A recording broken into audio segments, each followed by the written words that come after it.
why on earth did we stick with just having teachers try to do the same old thing when you could have said, hey, let's get all of these YouTubers and these people who know how to teach, and they've been doing it over on the YouTube internet for years already. in a way that's so appealing that people who don't have to sit in the classroom come and watch it because it's interesting to them.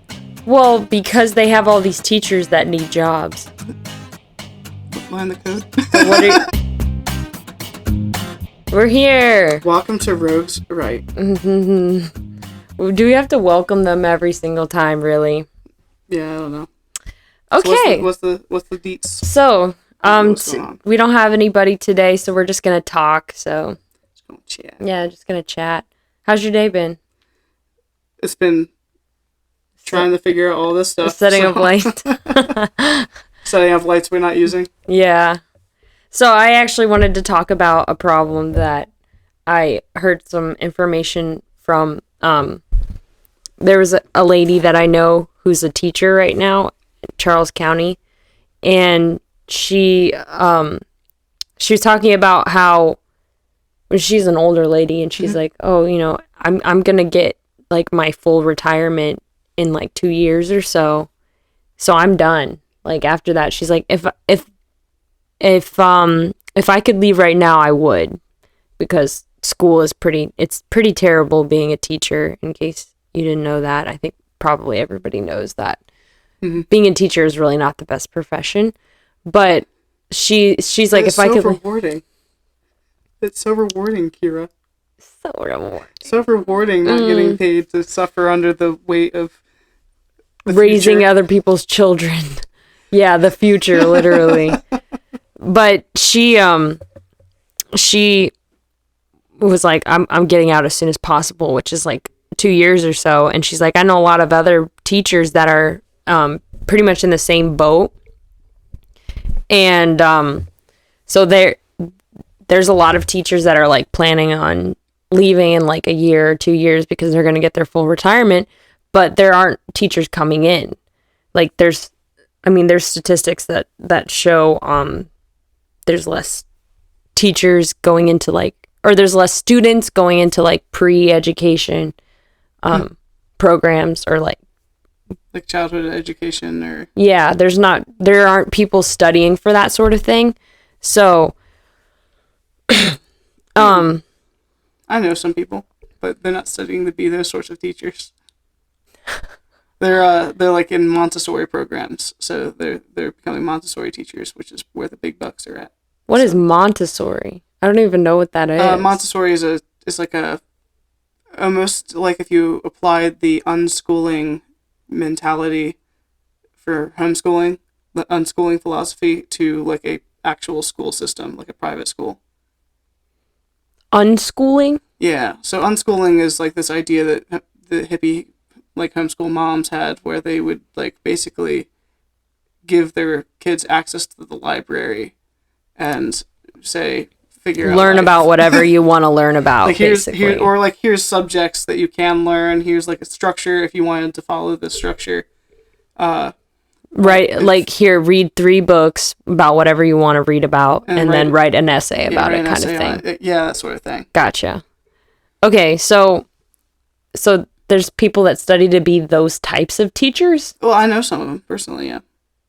You have to study to be that kind of teacher? Yeah, because there's some psychology to actually motivating them to do something. Yeah, and how you handle a bunch of children at the same time. It's like a homeschooling mom with 30 kids instead of 4. Okay. So it's interesting. I didn't even know that was like a thing. Oh, it's pretty popular overseas. Like overseas. In like Muslim countries, they really like their kids to be through Montessori schools because Montessori kids are super brilliant. Well, yeah, because I feel like it ends up giving them that like self-made satisfaction kind of thing, or you get to pick something that you actually care about. That and so they do actually teach the kids. Sorry, I'm trying to fix stuff, but I keep ruining it. They do actually teach kids as well. It's just, it's not as, it doesn't follow the same structure. They have their own structure, and so they have their own teaching philosophy. I don't know a whole bunch about it. Mm-hmm. But yeah, where I went to school, they had a Montessori school there, like at the school as well. So the college students like shared a building with a Montessori school. Okay.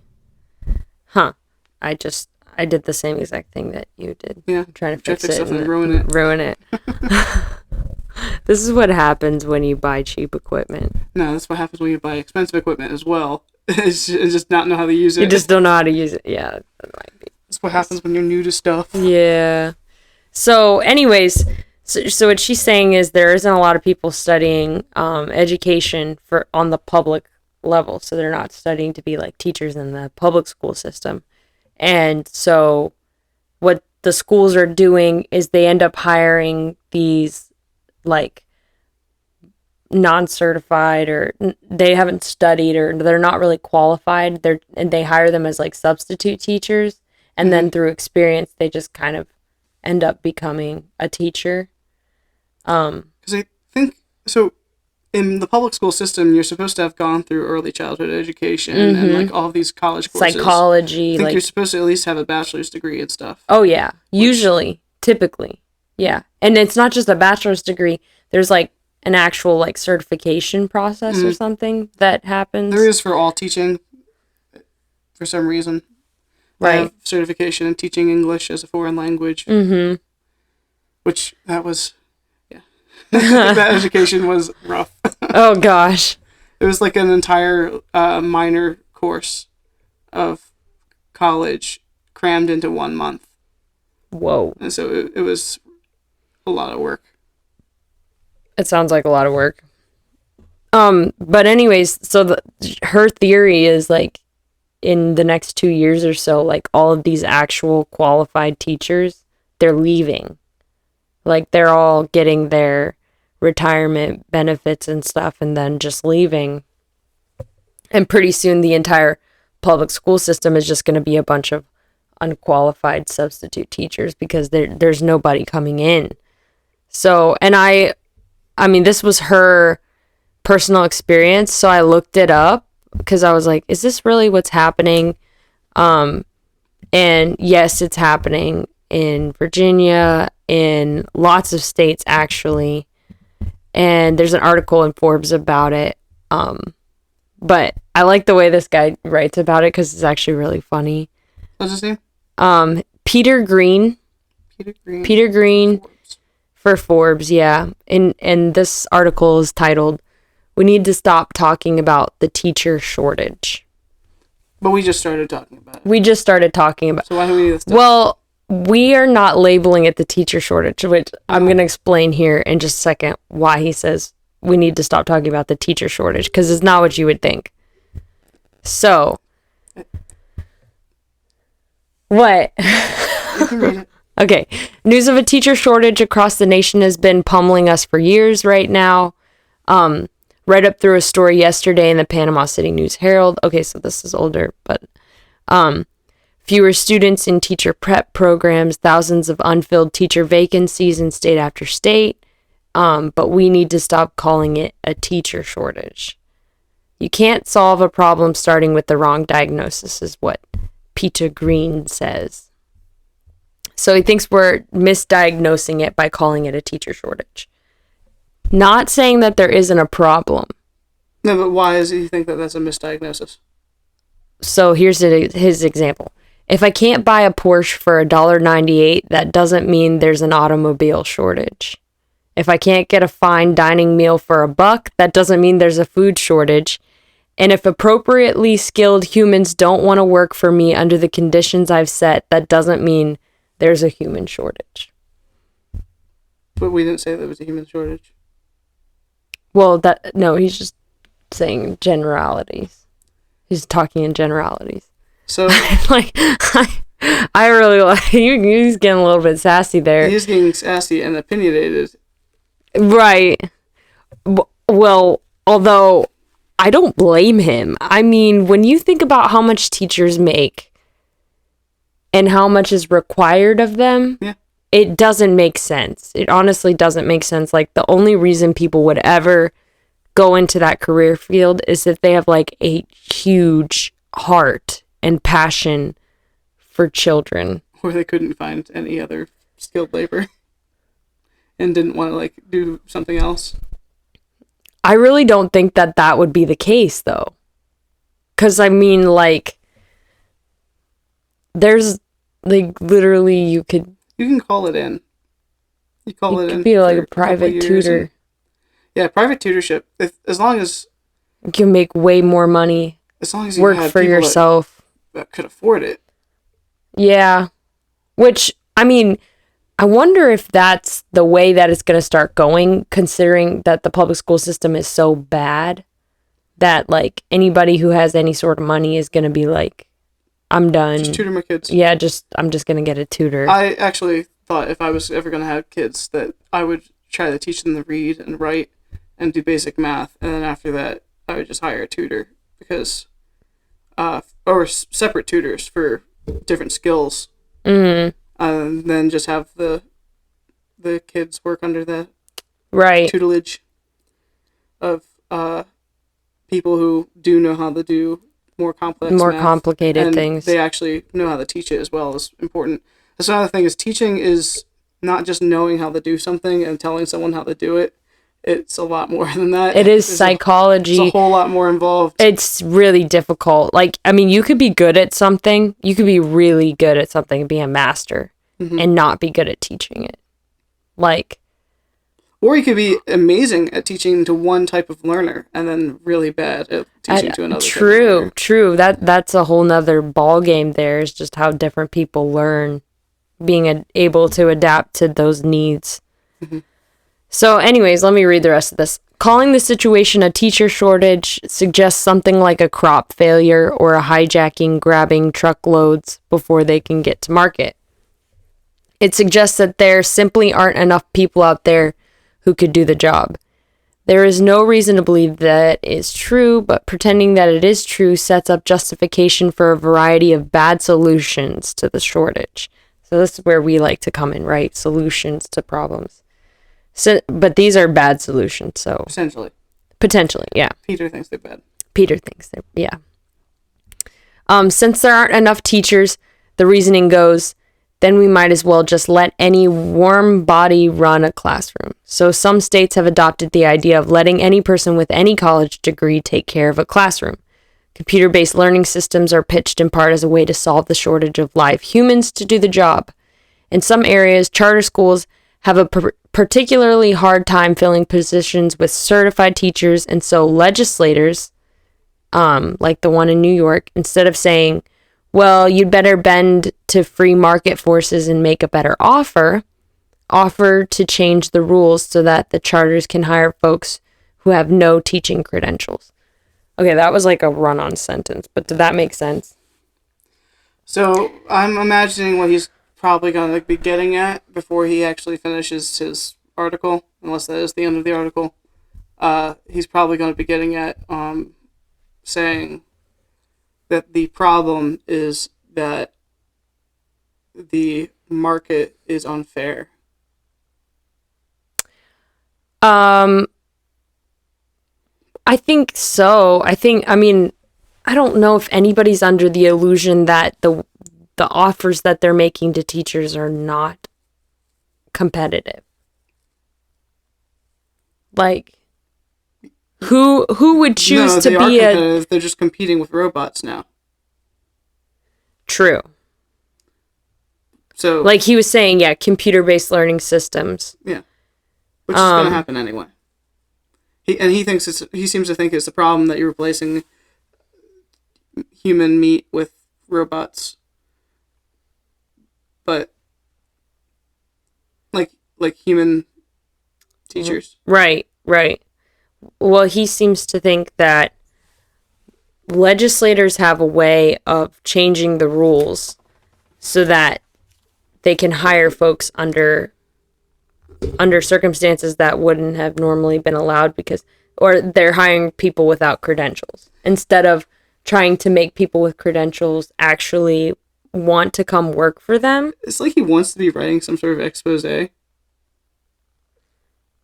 Well, but all of this is like common sense stuff, though. Well, he's like. Well, I don't think he's writing an expose. He's one subject away from an expose, and that is, okay.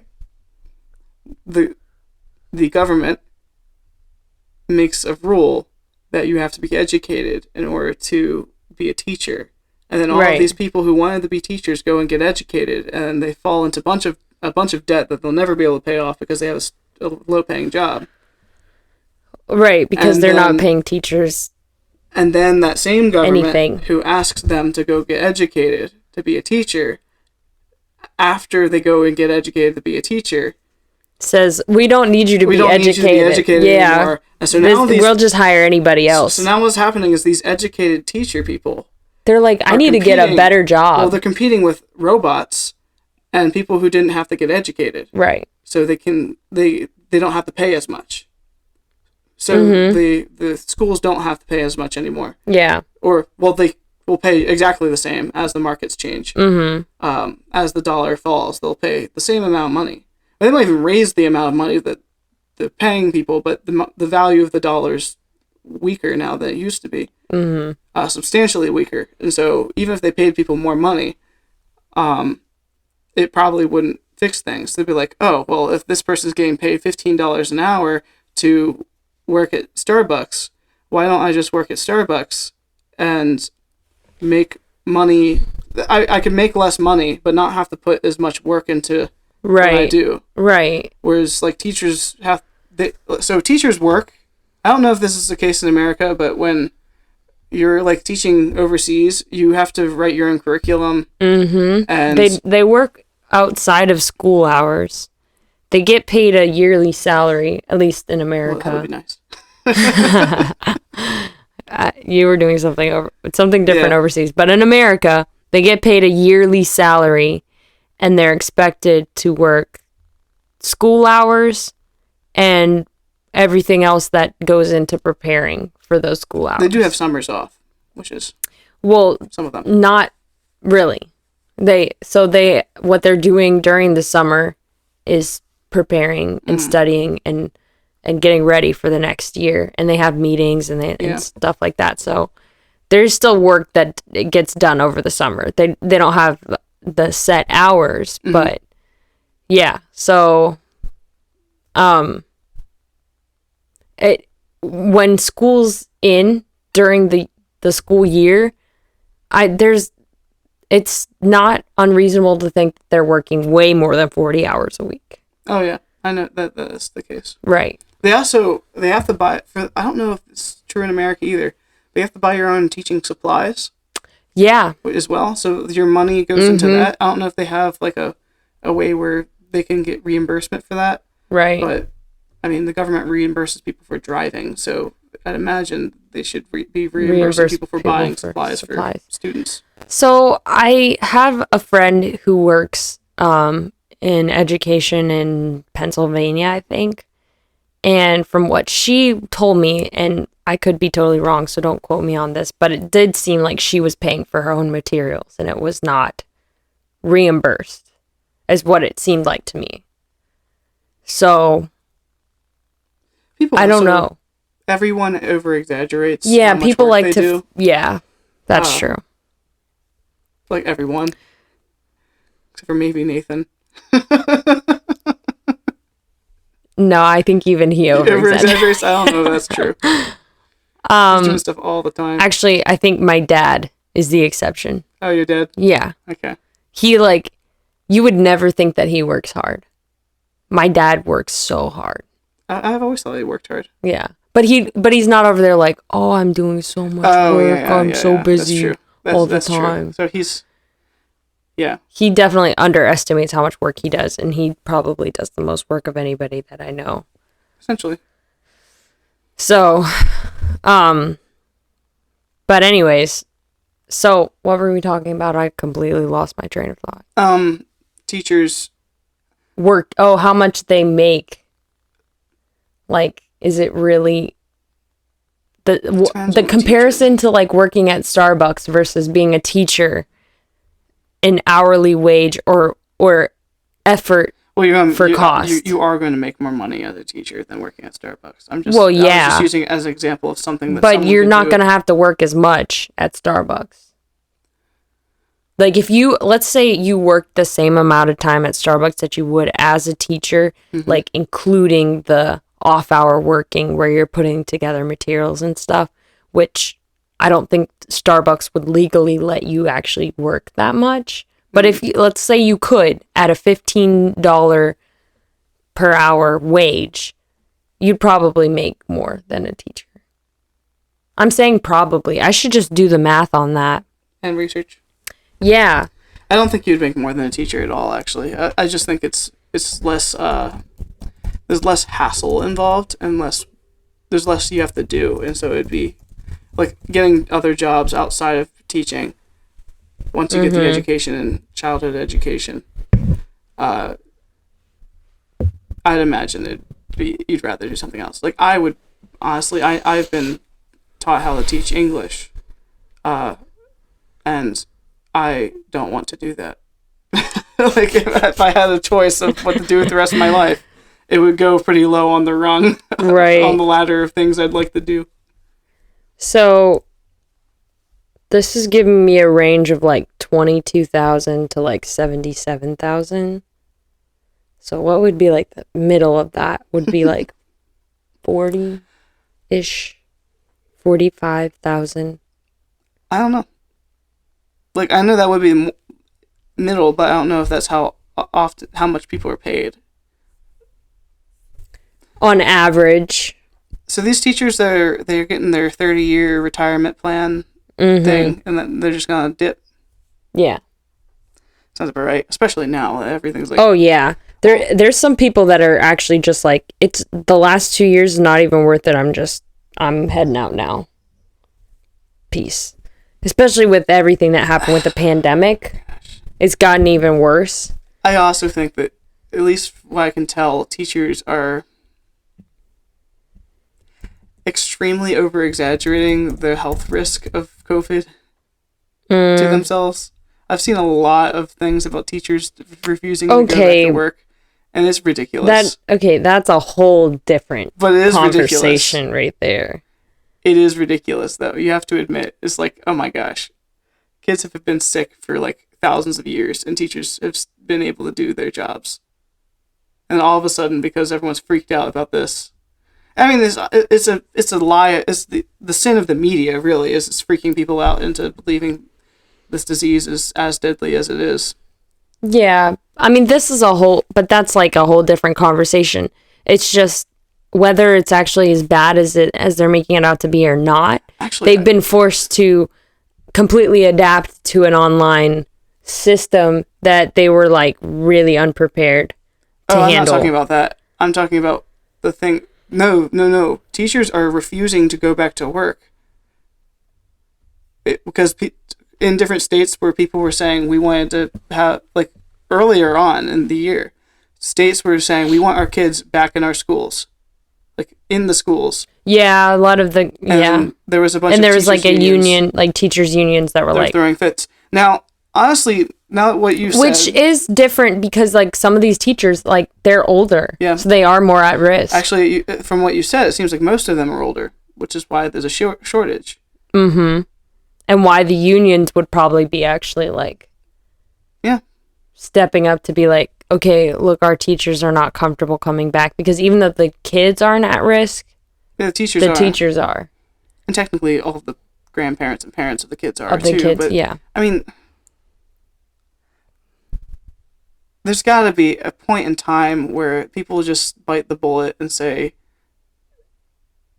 the people who are younger and the future of our country is more important than the elderly. Ooh, you're getting into a little bit of an uncomfortable idea. The Cuomo mentality, mentality. No, honestly, a lot of people threw a big fit about that, and they should have. They should throw a fit, but it's possible that Cuomo, like, I'm just going to try to defend him on the murdering old people, but it is possible that he was thinking this disease could be like the world-ending disease from what we thought was going on in China. And then he was like, okay, let's put the people sick with this not in the buildings like hospitals where all the other people who are sick with everything else are.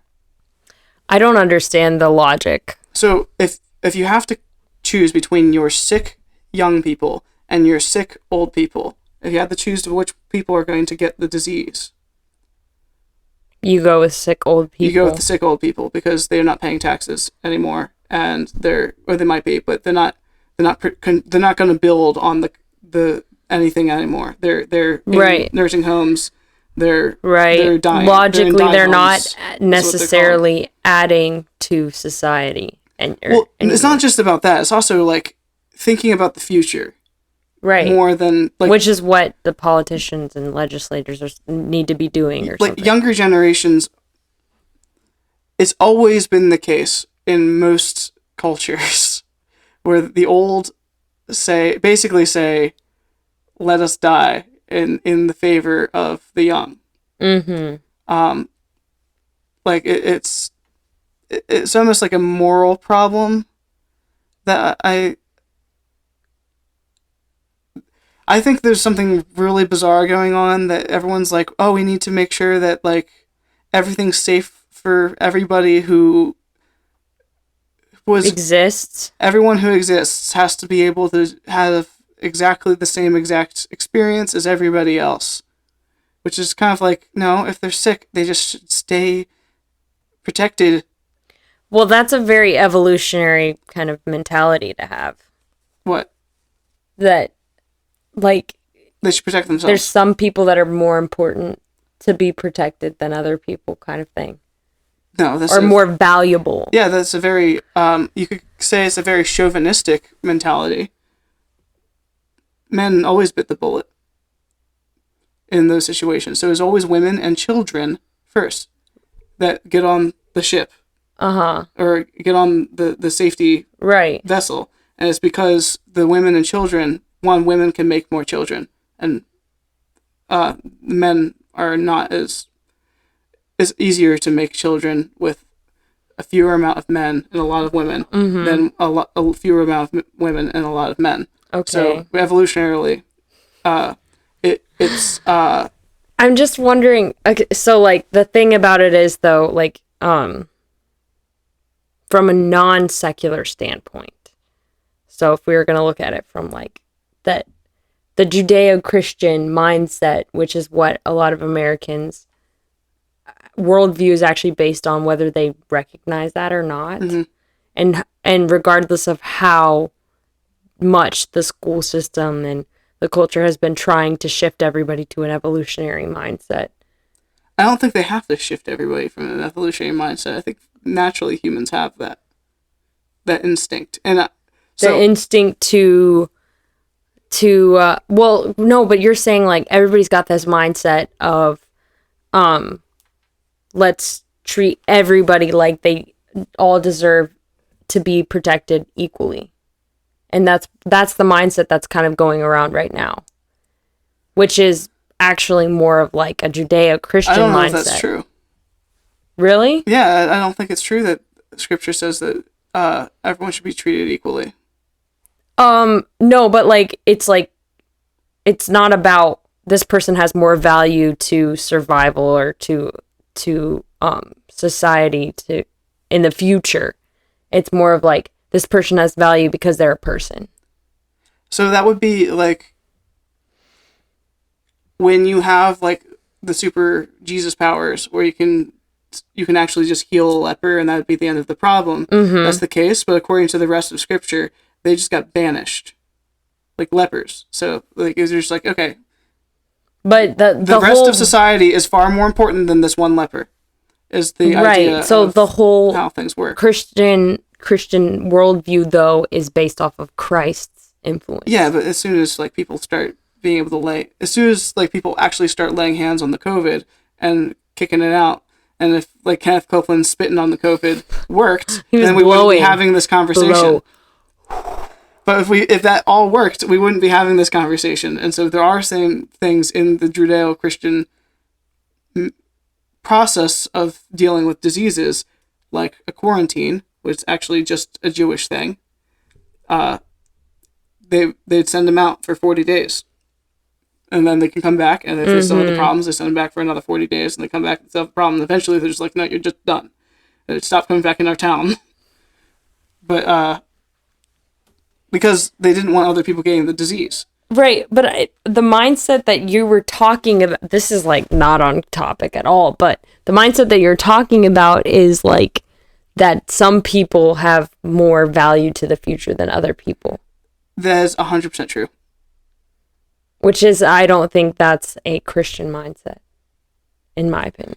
No, people have intrinsic value, but they also have extrinsic value as well. So, like, everyone has intrinsic value. So when people are saying stuff like, we need to protect the elderly, their worldview is more focused on intrinsic value than extrinsic value. But you're saying that we should be more focused on... No, there's actually... Well, there's extrinsic value is the evolutionary mindset. Well, no, there's... You have to... This is about creation and the circle of life and survival of the fittest. What I'm saying is everything has extrinsic value. Well, humans in general have extrinsic value and intrinsic value. And the people who have... So if let's say everyone has an equal amount of intrinsic value, then the only thing you can judge on after that is extrinsic value. Now, you still need to take into consideration that intrinsic value matters. Absolutely. Or you just don't, and you give everybody the same amount of value. But then we're running around with masks on, and we can never live our lives normally again. In the name of compassion. Well... Even though it's just a farce. I mean... Like, some people are just scared, and just them being scared is enough for them to die. Because of how the nocebo-placebo thing works. Oh, because they're, like, so scared that they're going to get sick that they actually get sick. Or maybe just the fact that when they do get sick, it freaks them out, and then that's enough to kill them. How do you know, though? You can't substantiate that claim. No, you can. I can. I can say that there's been many nocebo-placebo studies. Of COVID? Of any disease. If people have been so scared that they're going to die from a disease. From a disease that they didn't even have, and they died. Like, that's happened before.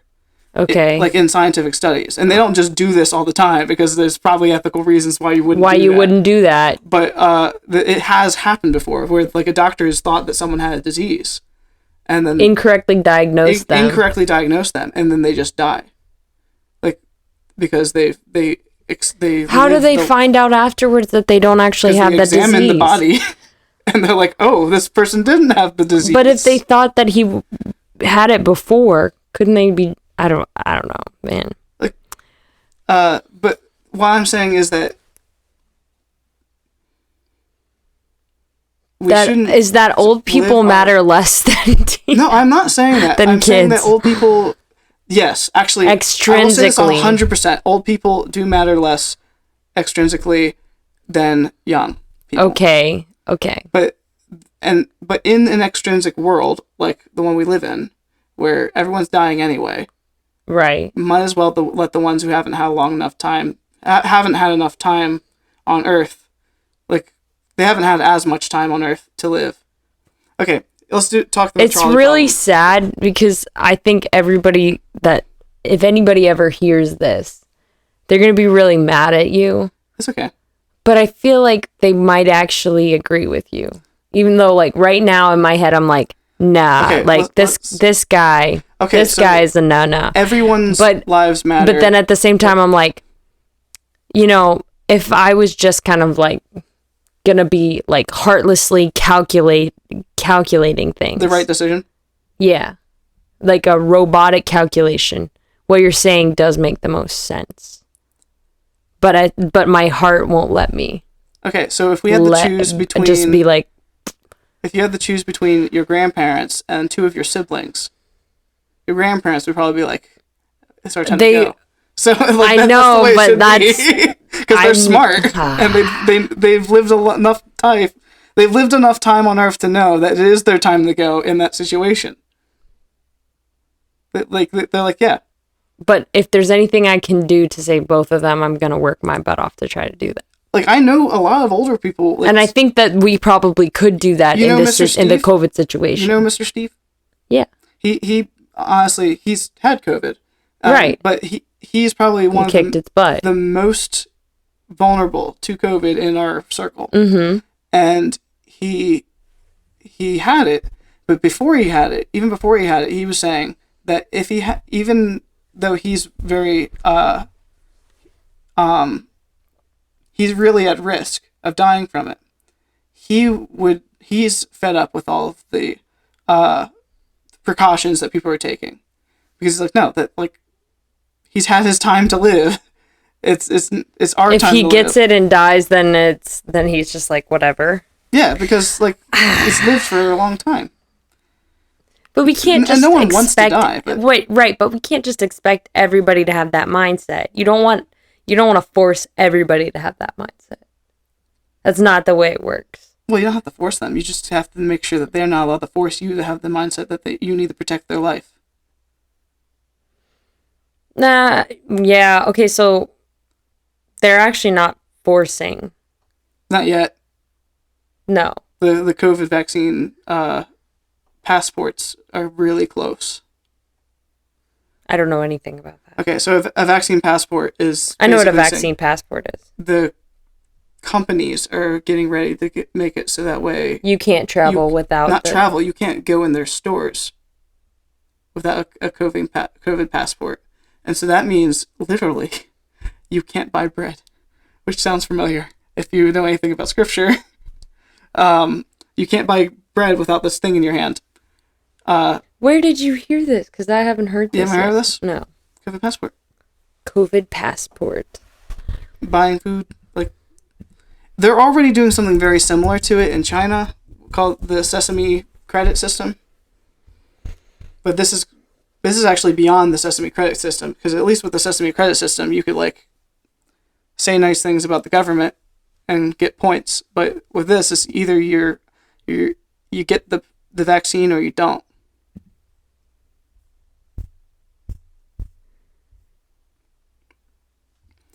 Anyway, there's potential with the vaccine passports, because here's the thing: what's the difference between traveling? Like, traveling when it comes to these diseases, like this disease, traveling will make no difference, because the disease is already around the entire world. Mm-hmm. I bet at this point, most countries probably have their own variant at this point. Like, it's like a different kind of COVID. A variant is like it affects differently. Mm-hmm. It moves differently, so it's still COVID. But at this point, the disease in most countries is probably its own thing. I don't understand why a COVID passport would be necessary for traveling overseas. I know, like, tuberculosis is a pretty bad thing. COVID's not as bad as tuberculosis. Just gonna say that out loud. It's not as bad. Okay. Well, it depends on the person. Maybe. It's not as bad as the Black Plague either. Well, the Black Plague was really bad. Like, really bad. I will admit that I don't know that much about the Black Plague. So the Black Plague, 60% of people who existed died. Right. So that's more than half of all human beings in Europe died. Which, was it like, I don't know, is that I guess that is a metric of measuring if it was worse. It's an important metric, but also, I mean, you gotta, like, look at the situation. They didn't have as advanced medicine as we have now. So I wonder, like, if, let's say the Black Plague came back today, would it be as bad? Yeah, because it killed people within hours of getting it. Oh, okay. We're just immune to it because we're the descendants of the thing, though. It killed people within hours back then, but would it kill people within hours now? Well, with medicine and with the way that we can identify. No, the reason we don't get it now is because our ancestors are the people who survived. Right. We got some kind of immunity or built vaccines. Up some kind of... There's no Black Plague vaccine. Yeah. Now, 60% of all humans in the area died. So, for instance, when the Europeans came over and they gave the Native Americans diseases by accident, I'm going to say that it was by accident. I know about the plague blanket conspiracy, but for the most part, it wouldn't have been necessary anyway. Just saying hi to these people would be enough to get them sick. Okay. Because we had diseases that we were immune to that they were not immune to. That they were not immune to. Yeah. But, and it killed off, I think, like 90-something% of their population. Like the Native American people, it was a whole bunch of people died in the Americas before the Puritans even showed up. Which is terrifying, for one. It's like, oh my gosh. A disease can do that? That's why, honestly, if like aliens did show up, we'd kill them. We'd try to. Because we're like, we don't know what kind of disease these things have. Ooh. So, there is a vaccine passport, but, I mean, Associated Press says that is just for stadiums and traveling. For now.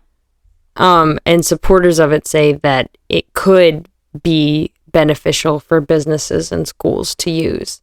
And it's not just if you have a vaccine, it also says it can be used if you have a negative test result. So if you've tested negative and you've got that on it can be used for that. But passport or whatever. Have you been told to put a mask on? Yes, I think I have been told that. I mean, most of the time I just remember on my own, but yeah, I'm a rebel, so I purposely don't wear it until they tell me to wear it, and then if I can, I just leave. But if I can't, then I'll put one on. Mm-hmm. But the masks are dumb at this point. Like, we know the disease isn't as bad as we thought it was going to be. It's bad, but it's not as bad as we thought it was going to be. So we can get back to life. I don't know. Like, people die. Everyone dies. Yeah. 100% of human beings die. Get used to it. It's not going away. Mm-hmm. Not yet. Anyways, all of this to say, you think that the entire regulations of the school system are ridiculous, which is a complete tangent from what we were talking about. True. Okay, so the reason we got on that was because we were talking about how the way that the school system is right now makes it even more difficult for teachers and makes it even less appealing for teachers to get into teaching. Yeah. So, it makes it even more appealing for teachers that were waiting for 2 to 5 years for their retirement to come in, actually just saying, it's not worth it, I'm just going to bow out now. So you know what I found extremely weird about this whole education fiasco with the COVID thing? Mm-hmm. So YouTube has an entire community of educational content. Like, yeah. It's a vast community of educational content. Oh, yeah. And creators who have spent years doing this for fun. And they make money now because they've gotten popular. But they before they got popular, they were just doing it because they liked it. Mm-hmm. Why on earth did we stick with just having teachers try to do the same old thing when you could have said, hey, let's get all of these YouTubers and these people who know how to teach and they've been doing it over on the YouTube internet for years already. In a way that's so appealing that people who don't have to sit in the classroom come and watch it because it's interesting to them. Well, because they have all these teachers that need jobs. Learn the code. What are you gonna do with all those teachers? You make them learn how to be YouTubers? No, the YouTubers could even teach them how to do that. Like, there could be like a mass like YouTube education forum type thing. How to put their classes on YouTube and because lectures there that were way. actually I think I remember seeing some kid that I knew was getting on to do school, Mm-hmm. and every like link was like a YouTube link. They like it was for Yeah, they like might as well. chemistry or something like that, and they're just sending them to YouTube to watch a 5-minute video about how covalent bonds and they end whatever. up just doing that anyway. And the issue Yeah. is that people are paying for it, and they're not paying the YouTubers. That is, which is kind of ridiculous in my opinion. Like why this teacher found a link on YouTube, and how Well, it's probably because it's better than whatever she could do right. with video. Yeah, video is Yeah. hard. We've had so much trouble trying to get this working. We're not doing anything special. Like it's a difficult thing. It's a difficult thing. Oh, for sure. No, I'm just saying like, yeah, I mean, I guess, and that teacher's only ever known how to lecture in person. That's what they've known how to do. Also, so they could even recognize, I'm sure these teachers recognize that these YouTube educational platforms are better than traditional education. kids and teens are more engaged in them. They're actually interesting. Like Yeah. the way that they tell, The way that how they present teach. it is actually interesting. It's also because they have more time and they can edit it. It's not just speaking. It's not like it's like the difference between someone telling you a campfire story and going to watch a movie. Yeah. Like if someone is trying to show you how to do something technical, you almost would prefer it to be in the movie format, right? Than the campfire story format, right? Like if it's a very complicated story, you don't want to just listen to someone talk about this complicated story. True. So, are you saying that you think the solution to this is is like he was saying one of the solutions is make everything more digital, or? No, he was saying that that's what's happening, and I don't think he thinks that's a good solution. I think he actually thinks there's a problem, because it is going to result in the loss of many teachers' jobs. Oh, yeah. I think it's actually not a like, he thinks it's a problem that these people aren't getting educated in teaching. It might not be a problem. It might be a good thing. The beginning of a new era. No, well, it's showing the rats leaving the ship before the ship sinks. So right, that's what I'm saying is like, so you get these non-certified people or they haven't been educated that this is the way it's done. This is the way it's always done. So they start thinking outside the box. Like, well, what if we did it like this? Because they haven't been told this is the way you need. I wasn't even thinking about the people who actually have the jobs. I'm thinking of the idea of having less teachers available. And I don't think this. Well, what they're doing with that though is instead of just like we're running out of teachers, it's like they're hiring these people that don't really have. I don't think it matters. They don't have the credentials, or they don't have the experience. What I'm saying is everybody knows that it's going to die. That's why that kids are not getting teaching jobs. Like I would not. I wouldn't get a teaching job. I was actually okay. So I was telling people that if they were going, when I came back to school, and I was trying to tell the freshmen what to minor in because they were trying to figure it out. I was like, okay, so I got teaching English as a foreign language as my minor. Right. And then I thought, it'd probably it would have been better if I got either business or the early childhood education minor, which was the not Myers-Briggs, the Montessori program. And the reason the Montessori one is good is because once you're certified in Montessori, you can go to a Montessori focused school, and then you are certified in actually being able to start your own school. So you can go somewhere, just start a school if you wanted to, and you'd start raking in some revenue in order to do whatever else you need to do. Like a private school. Yeah, you can start your own private school. Oh, which is, I think,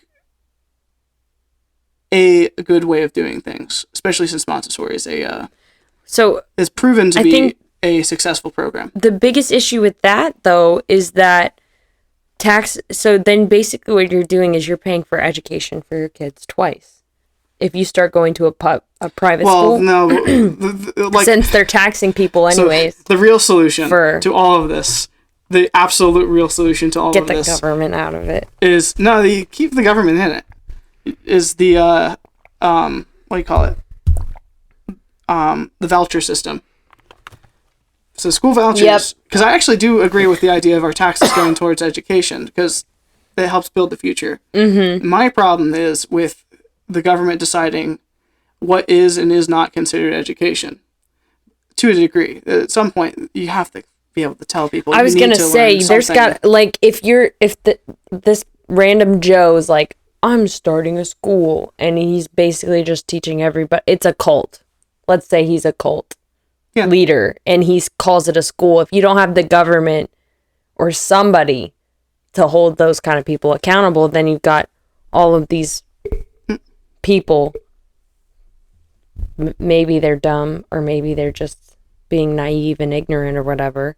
But it's nice to protect those kinds of people that are easily so the flat preyed on earthers by... exist, and they want to teach their kids their own stuff.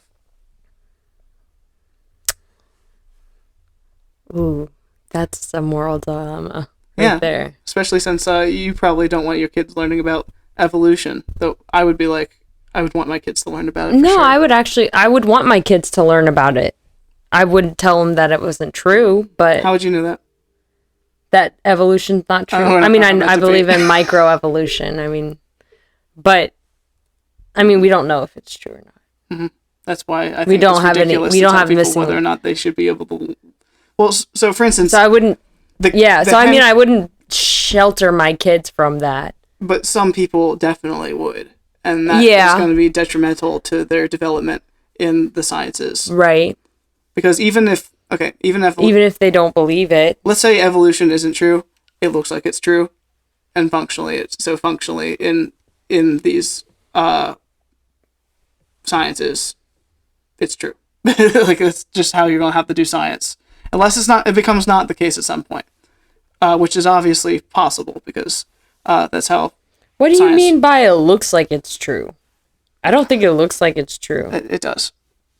But we can talk about it another time. It looks like there's a lot of holes. Yeah, well, there's holes in every science. Yeah. There's holes in religion. So, true. So, anyways, we were talking about the shift of education. Yeah, the way you solve this problem is the voucher system, but there does need to be a situation... A certification? A certification process. So here's the thing, is you can't tell random Joe not to start his cult school. Why not? But you can tell him not certify him. Yeah, you can not give him the voucher. That's what I'm saying. The vouchers. Yeah.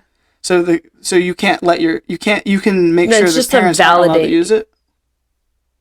So a voucher system basically says that the parents are allowed to decide what they're going to spend this money on in education. Right. And the money that they already gave to the government. Or the government's giving back, depending on who you are, because some people can't afford to give the government money, which is why we have the tax education system. Right. Where we're all basically paying for kids' education. Each other.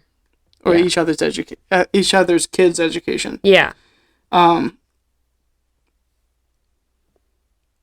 So we give them a voucher, they get to decide where. Yeah, because as soon as that happens, all these people who are starting these Montessori schools are going to be like, whoop. Mm-hmm. They're going to have some money because Montessori works, and it just does. Because people get an education from it. I've seen some of these kids, I'm like, these kids are bright kids. Like, all of them are super smart, and it's not because... It can't be because only smart kids go to these schools. Like, that's not true. Well, it could be that the only people that go to those types of schools are their parents are like, well, my kid's really smart, so I'm going to send him to that school. Or the parents are like, I'm not going to make my kid stupid, so I'm going to send him to that school. You don't know why. You don't know what the reason is, but. Well, in other countries, the reason that people do Montessori schools is because it's usually the rich people. The rich people in other countries will send their kids to Montessori schools, and say an hour. It's been an hour. I have no idea. I can't tell what this thing. Yeah. Anyway, but yeah, a solution would be a voucher system, and the only way that works is if you campaign for it. people on the right have been a big proponent of that. So I was trying to talk My to mom has talked about it a lot, about how she's in support of the voucher system. Oh yeah, I'm 100% in support of it. Because it's another thing is, so a lot of the reasons that like the ghettos are the ghettos is because the schools there suck. Mm-hmm. And most of it, the reason that they suck is the government is unwilling to spend a bunch of money on people who aren't, that for now are not statistically going to succeed. It's not just going to succeed, that they're not going to make enough revenue to tax. So that's I think there's a lot of why. A bunch of other reasons why as well. Well, yeah. There's a lot of factors. Well, because the ghettos are... The buildings themselves are for people who can't afford to live other places. Mm-hmm. And so it's just going to attract the people who can't afford to live everywhere else. Which doesn't say anything about their ability to learn. Absolutely. Or the kids' ability to learn. Mm-hmm. But it does say something about... It says something to the government about how much money you want to invest in that area. Mm-hmm. And so it's... So what I would say is you'll get the parents just have the access to the power to send their kids to wherever they want to go to. Internet education will skyrocket. Oh, yeah. Because as soon as that happens, these YouTubers who know how to do this... they're going to make schools? Yeah. Online schools. If they can make money doing it, absolutely. Through the voucher system from the government. Then absolutely, they'll hop on that like so fast. So the solution is let this happen.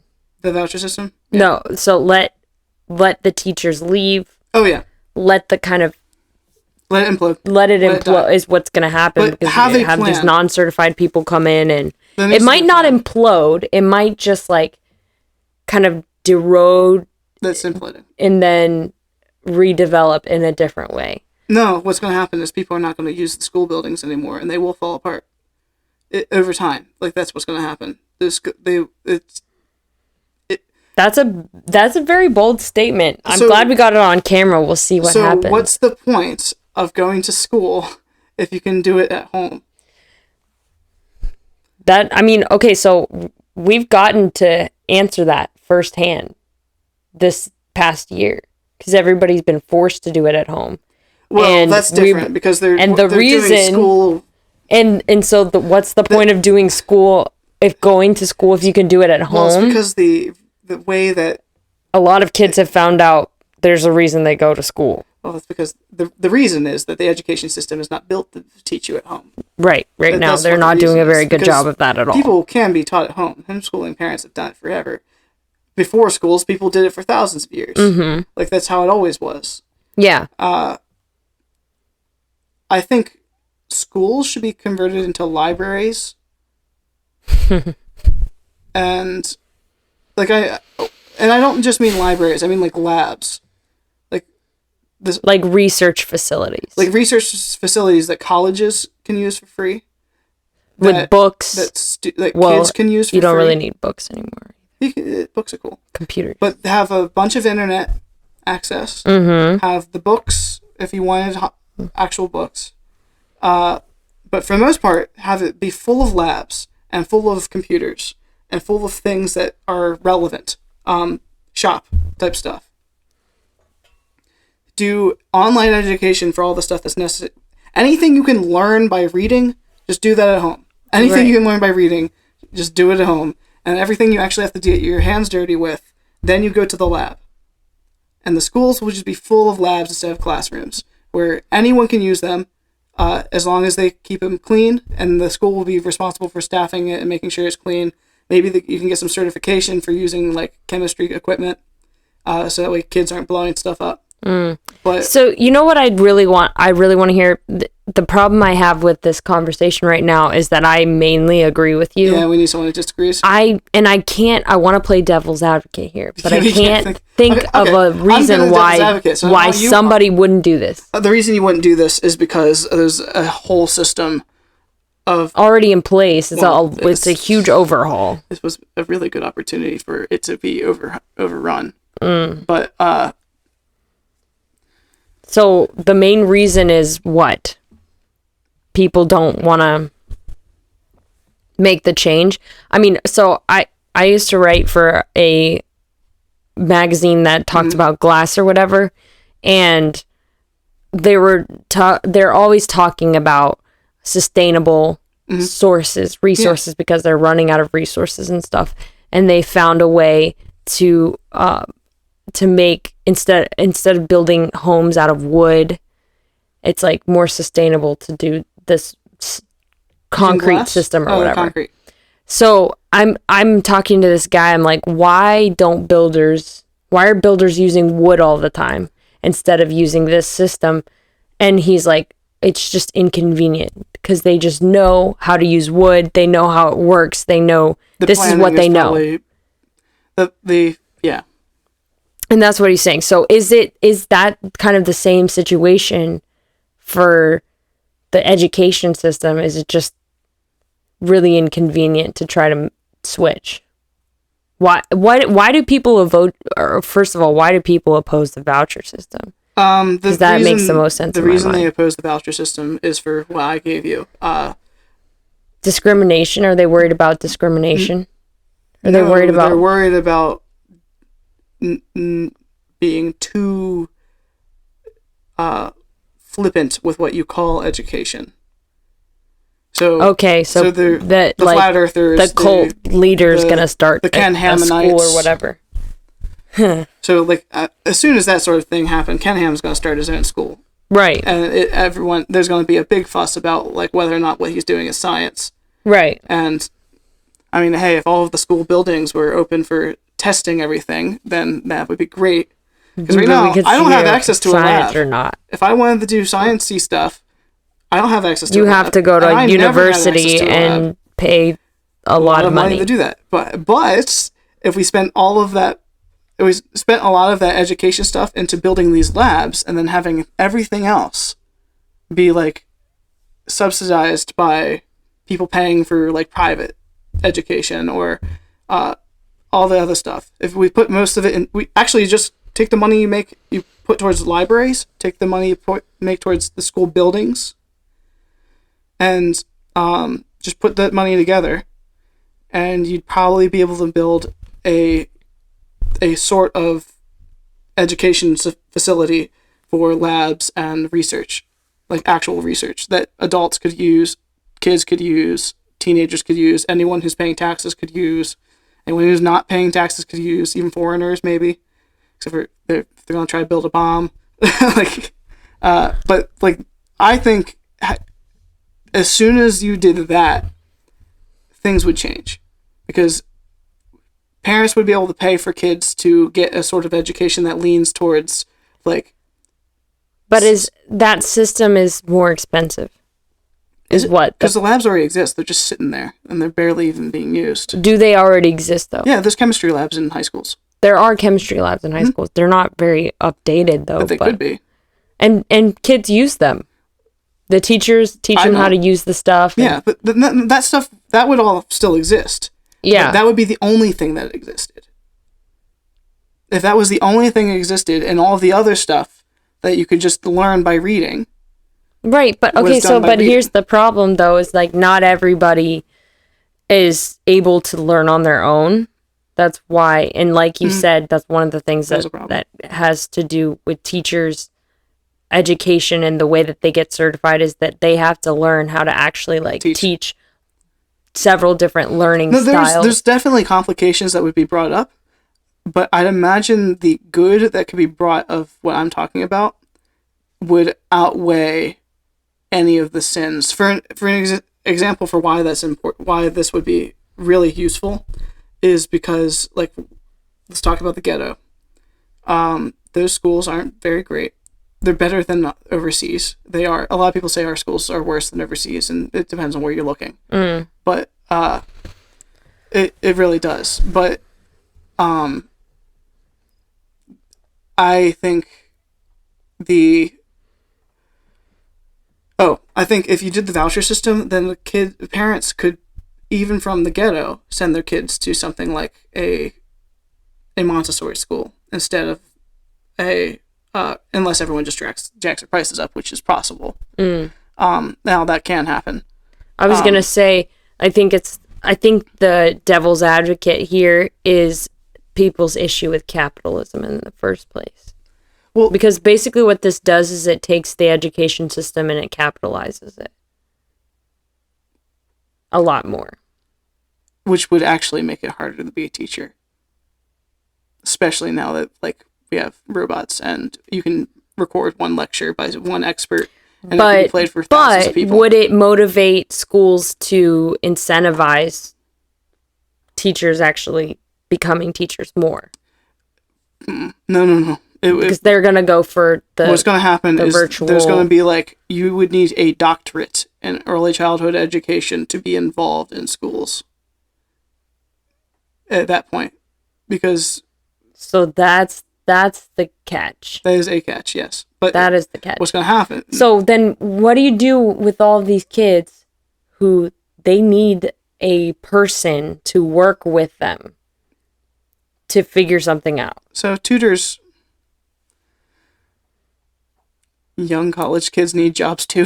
Like, I could say that. But... Okay. Like, college kids need jobs.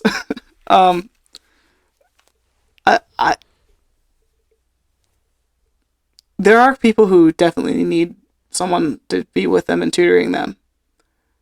And they shouldn't be neglected. But that could be where... They have to pay more money. But that could be where some of that tuition goes. Or not tuition, the voucher can go towards hiring a tutor. Or if you had, like, so the voucher is, you get to decide what kind of school you go to, and they have created different schools have different methods. Yeah. So if you find out that your kid doesn't work well with the online kind of format, then you go over to the school that has it, people. Yeah, so long as these schools have been able to prove that their method works. The problem with that, though, is that the schools that have people are definitely they're going to have a higher overhead cost because they have to pay for the people. And the online ones would have... They have to charge more money. They would definitely have to charge more money for that sort of education. So then you get parents that are like, don't really care that much about getting their kid into the right format for them. They're more worried about, saving a couple bucks or whatever. These schools, could pay to have their students have access to the labs? And the labs, so let's say all the... I don't see how that would help anything. So that way the labs could be paid for by the schools through the voucher system as well. The schools get paid by the vouchers. I like the idea of the labs being completely separate from the education system, so that way everyone can use them. Because once everyone can use labs, and we have the internet, we'll be really close to, like, super inventors. Super inventor. You get imagine lots of Elon Musks coming out of that. It'd be cool. That system. I think Elon Musk, once he does become, like, the king of the world, that's something he'd probably be like, this is a good idea. Why do we have these schools? Let's turn them into labs. Well, but I think it seems like there's still a lot of issues or flaws in the system that needs to be worked out. No, the system in the voucher system. The flaws are verification and making sure that people don't jack up their prices, which we already have laws that don't allow you to jack up your prices like that. Like there's monopoly laws, antitrust laws. Like if a company got too big, like someone became the Disney of education. Yeah. There would be, well, I guess the Disney. I'm like, Disney still exists. So. Yeah, the Disney of entertainment exists, and entertainment has kind of become education in many ways. It's a form of education. It's not a good one. No. But I would say... That doesn't stop people from making it their education. So actually... Disney does need to be broken up, I think. They're getting I close. think a lot of people have already thought that. They're getting really close to a monopoly. Like, they're making Netflix, like, shiver. Like, Netflix is squirming Oh now. my gosh, Disney Plus came out and everybody was like... As soon as that happened, everyone else was like, why are they doing this too? I was like, Netflix is going to die. The Netflix business. Like... But there's still people paying for both, so... I guess that's going to be the thing. Yeah, Netflix has enough money to keep on making, like, their own originals and stuff, so... I mean, it beats paying, like, for cable, I guess. I guess cable was expensive. Oh, yeah. Both of those systems. And Hulu. Hulu exists, too. I don't know. Hulu doesn't belong to Disney, I don't think, yet. They work together, though. You get the same deal. Really? Yeah, you buy a Disney Plus, you get Hulu for free. Oh. Okay. Yep. I didn't know that. So maybe they do own them. So Disney does own Hulu. I think Disney owns everybody. Everything. That's one thing I like about the DC comics, is they're not owned by Disney. So I'm like, yes. Stick it to them, Warner Brothers. Stick it to them. I know you were like... They're not. They're really not, though. You were the king of the castle. Which is really sad. What are you talking about? The Warner Bros. are not... DC is not sticking it to them. Yeah, they are. Those movies suck. Not all of them. I don't care who you ask. Not all of them. Wonder Woman is the only one good one. Man of Steel was great. Half of it was. What? Half of Man of Steel was decent. Okay, first off, if you're upset because of all of the people, it was just a bunch of people punching each other or whatever. That's what comics are. They took okay. I don't mind people punching each other. I mean, that's what the Marvel movies are. The Marvel movies most of the time are a bunch of people punching each other, but they do it in a way that's interesting. Yeah, so I thought no, it was not interesting. It was the most interesting version Superman has ever been on TV. Superman has never been that interesting. Okay, I mean, I will give you that. Superman has been kind of goofy up until that point. Like, the movie before that, the only thing Superman did was lift things. Like, the joke, they called it Superman Lifts. The Superman Returns or whatever. Superman Lifts. That's what they called it. Valid. But much better film. I really don't think that they're not sticking it. The cinematography is way better than Marvel. They're not sticking it to For all of them? All of them, the cinematography is better than Marvel. But the script is terrible. The script writing is not. Maybe, I don't know. You don't like them. You don't care about the characters. I liked Batman versus Superman until he said Martha. From that moment on, the movie sucked. Like, all of it did. Like, everything that happened after that was bad. But before it was great. I would disagree with that Wonder Woman, too, but... it was great until the last act. Yeah. Where she's like, the power of love. That was the end. I was like, this is not good anymore. Why did you do this to me? See, that's the problem with all of them. Is they were good. No, they just... I did finally see the Justice League. I haven't seen the Zack Snyder cut, but the Justice League sucked. So, but even if they were good, you can build a nice, beautiful card tower, and then the last card knocks the entire thing down, and then it's just a pile of cards. That's what those movies Man of Steel was good. No. It was good. Man of Steel was good. They put the last card on there. No, Man of Steel was when good. When he was like... Oh, he killed him? Yeah, and it's just... Then it just... No, I think that was great. I loved it. Superman doesn't have a no-killing rule. There's never been the thing in the comics, so it makes sense that he'd kill people. No, I know, and that's not the problem. That wasn't the problem with it. Just the whole... They didn't... killing the last other version. I haven't taken the time to figure out why I don't like the DC movies necessarily, but every time I come out of watching a DC movie, I always feel like my skin's crawling. And every time I come out of a Marvel movie, I'm like, yeah, that was a great So the time. reason I don't... Maybe it's because DC takes the world too seriously. That is the problem. That's the problem. And yet somehow the Dark Knight series didn't do that. Oh, the Dark Knight was great. The Dark Knight series is the only series that's like... Of DC? The only DC... So, I would say... series that I was like, okay, this is actually really good. So, Marvel just... are you okay with spoilers from the Marvel TV shows? Have you seen any of them yet? I've seen a couple, but yeah, I don't mind spoilers. I'm not going to watch them. that Oh, one? okay. So that one I do want to watch. So Okay, don't never spoil mind. that one for me. I'll try to do it without spoiling it for you. There is a point in which they just decide that all of a sudden they're going to start taking what superheroes do seriously. Like, all of a sudden.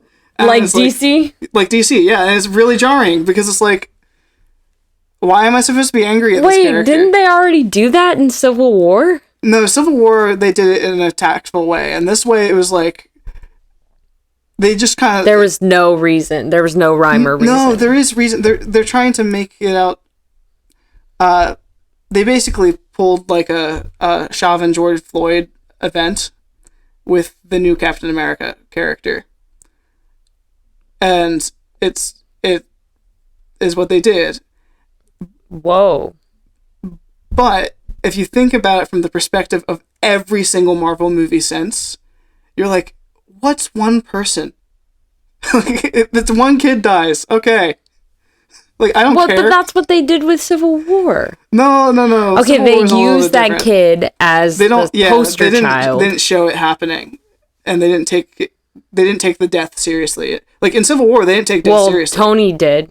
They took one picture of a kid seriously. Yeah. But all the time that people died in that movie, when people did die in that movie, they were just in the beginning when Captain America's running around like hitting people with shields and kicking them against walls. Well, it was he died. was only kicking the bad people. Bad people. It was Wanda. But anyway. No, Captain America was hurting bad people. Yeah. The character who ended up getting killed in the story I'm talking about is actually also a bad guy. Yeah. So they're just deciding that they're going to take bad guys like they're guys. humanizing the bad guys. Yeah, they're humanizing bad guys in a way that is super jarring. Because they haven't done that at all before. No, where DC did humanize bad guys. Yeah. Like Zod. Like they humanized Zod. Yeah, and he was like a character. He had emotions and he had reasons for why he was doing it. Most of it was because he was genetically programmed to do what he was doing. Right. And the Superman character felt remorse for having to kill him. Mm-hmm. Which is like, it's like, this is what he has to do. Because there's no way that this DC has always done so he's like philosophy, like philosophical stuff better. They're all doing philosophy. It's just some of them are taking it seriously. Yeah. But and now that's Marvel's what I said. They've always done it better.